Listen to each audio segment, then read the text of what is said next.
So here we have the Audi A4 Avant on a 16 plate. I'm going to start off by showing you around the outside of the car, and then we'll hop in and run through some controls on the inside. But from the outside, you can see it's a 5-door car with alloy wheels. Let's start off inside the boot and then work our way around the rest of the car from there. As we approach the back of the car, you'll see we have reversing sensors. Plenty of boot space as well, along with the 3 individually folding rear seats, should you wish to increase this space even further. Okay, so we're just going to work our way back round to the front of the car, and then we'll hop in and run through some controls on the inside. But now that we've done a full circle of it, you can see it's in excellent condition the whole way round. Just briefly before we climb in, I think it's well worth seeing the interior from this exterior point of view. There's plenty to run through on the dashboard, so let's hop in and we'll do that now. Okay, now that we're inside the car, we're going to start with the dials. On the left-hand side, we have the rev counter, and on the right-hand side, the speedometer. In the middle, you can see the total miles for this car. It's a 62,590. Above that, we have a digital readout for the speedometer. You can change the information that's displayed there for various bits of trip computer information, as you can see, or you can leave it, obviously, at the beginning on that digital readout for the speedometer. The button I was using to do that is just here. Over the other side, we have volume for your stereo and voice activation for your phone. And then underneath here, we have cruise control and speed limiter as well. Over in the center, we have the main screen for the car. All of the movement you see me making on the screen is being done using this dial, and you can use this collection of buttons that surround it to operate basically every single thing up on that screen. So for example, navigation, you can get into from on here if you want to, and you can look at any one of these pieces of information. So for example, you can view the map, you can zoom in and out of it.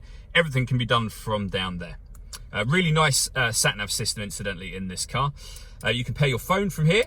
You can access your radio, and you'll see that when it comes to radio, we have FM, DAB, and AM radio all available to us.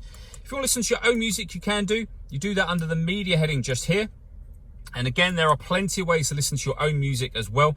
They're all being displayed on screen now, and they include Bluetooth audio. So not only can you make and receive phone calls once you've paired your phone, you'll also be able to stream your music wirelessly as well. Working our way down, we have dual zone climate control, so you can adjust the passenger temperature, the driver temperature. You can increase and decrease the fan speed.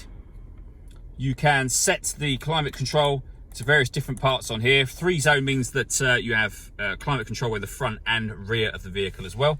You can change the direction that the air is being distributed in from here as well.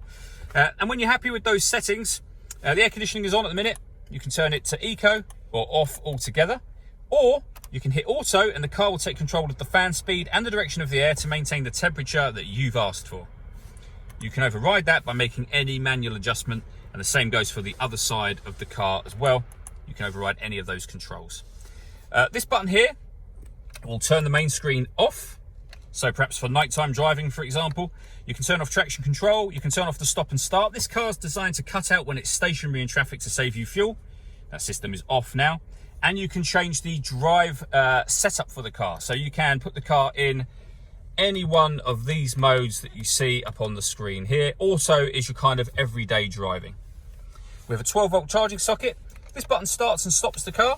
We have a 6-speed manual gearbox with electronic handbrake, and then the buttons that I went through just a moment ago, and you have the volume for the stereo just to the left there. All that leaves me to say is thank you for taking the time to watch this video. If you'd like to come and see the car for yourself and have a test drive, please feel free to give us a call here at Mach 1 Cars. We'd love to hear from you soon.